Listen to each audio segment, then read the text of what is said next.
একটা মানুষকে পাগলা কুত্তা কামড়াইলে এই ধরনের কাজ করতে পারে। এই মানুষটারে কি পাগলা কুত্তা কামড়াইছে? নির্বাচনের আগে চাকরিজীবী নারীদেরকে বেশ্যা বা পতিতাবৃত্তি এই ধরনের কথাবার্তা বলবে, এই সময় এসে একটা মানুষরা কি পাগলা কুত্তা কামড়াইছে? এটা কোন ধরনের মানুষ?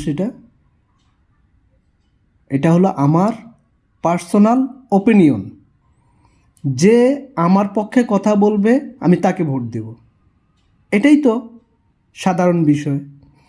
এখন এই কাজটা কি জামাতের আমির করবে? আপনি একবার আপনার এই মাথা দিয়ে বিবেক দিয়ে চিন্তা ভাবনা করেন তো। এখন আমাকে দেশের প্রত্যেকটা সচেতন নাগরিকের ভোট কালেক্ট করতে হবে।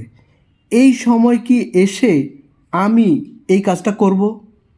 এখন কেউ কেউ বলতে পারে জামাতের আমির অতীতে বলছে নারীদেরকে মানে কর্মবিমুখ করার জন্য, তাদের কর্মঘণ্টা কমানোর জন্য।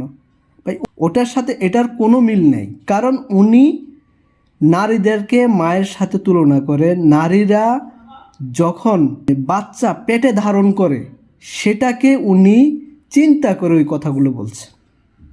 কারণ একটা নারী বাচ্চা পেটে ধারণ করতে পারে, একটা পুরুষ পারে না। একটা মানুষ এই সময় এসে কিভাবে পারে বলেন তো এই ধরনের কথাবার্তা বলতে? এটা তো একজন সাধারণ মানুষের চিন্তার কথা, বিবেকের কথা। এটা কি আদৌ সম্ভব? আপনি কি মনে করেন বলেন তো? আচ্ছা, মনে করেন তো এই বিএনপি যে এটা নিয়ে রাজনীতি করতেছে, এখন বিএনপির কি সুনাম ক্ষুণ্ণ হয়েছে না সুনাম বাড়ছে বলেন তো? সাধারণ মানুষের কাছে, শিক্ষিত বিবেকবান মানুষের কাছে। আপনাদের কাছে এই প্রশ্নগুলো রাখলাম। আপনারা যদি মনে করেন এই নগণ্য মানুষের এই প্রশ্নের উত্তর দেওয়া যায়, তাহলে দিয়েন উত্তর। ধন্যবাদ।